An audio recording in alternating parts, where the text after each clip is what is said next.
खासगी शाळांमधून शैक्षणिक पुस्तकांच्या अवाजवी किंमत व पालकांवरील आर्थिक शोषणाच्या विरोधात आज दिनांक 28 जून शनिवार रोजी यवतमाळ शहर काँग्रेस कमिटीच्या वतीने अध्यक्ष प्राध्यापक डॉक्टर बबलू उर्फ अनिल देशमुख यांच्या नेतृत्वात माननीय जिल्हाधिकारी यवतमाळ यांना निवेदन सादर करण्यात आले।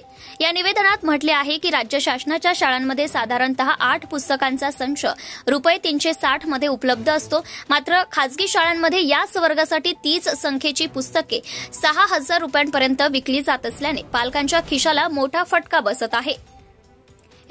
SCERT आणि NCERTच्या मान्यताप्राप्त पुस्तकांच्या ऐवजी निवडक खासगी प्रकाशनांच्या महागड्या पुस्तकांची सक्ती खासगी शाळा करत असल्यामुळे शिक्षणाच्या नावाखाली सुरू असलेला व्यापार रोखणे गरजेचं असल्याचं निवेदनात नमूद करण्यात आले। शहर काँग्रेस कमिटीने या पुढील मागण्या निवेदनाद्वारे मांडल्या आहेत।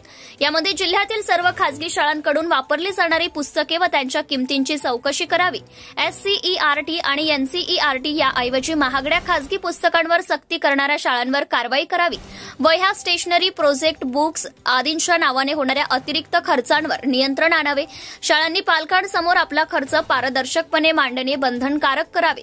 अशा तक्रारींसाठी जिल्हा स्तरावर स्वतंत्र पालक तक्रार निवारण समिती स्थापन करावी। शिक्षण हा हक्क आहे, सुविधा नव्हे, हे अधोरेखित करत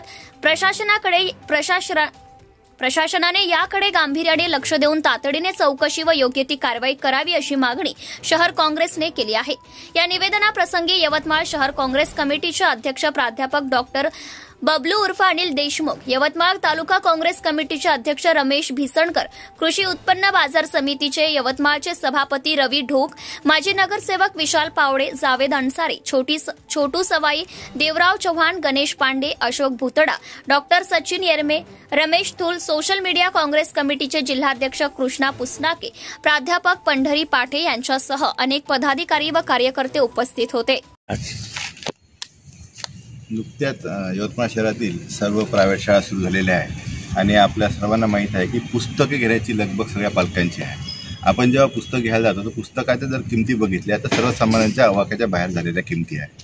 ज्या किमती सरकारी किमती आहे, NCERTच्या किमती आहेत, त्या किमती अतिशय कमी आणि त्याच प्रायव्हेट प्रकाशनाच्या किमती ह्या अतिशय जास्त आहेत। त्याच्यामुळे यवतमाळ शहरातल्या संपूर्ण पालकांची आर्थिक पिळवणूक होत चालली आहे। सोबतच ज्या ज्या शाळा आहेत त्या सर्व शाळांनी आपली फीसुद्धा वाढवलेली आहे।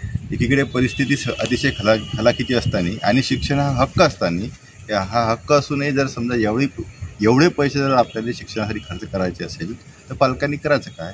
त्यामुळे पालकांची आर्थिक जी पिळवणूक आहे ही थांबली पाहिजे।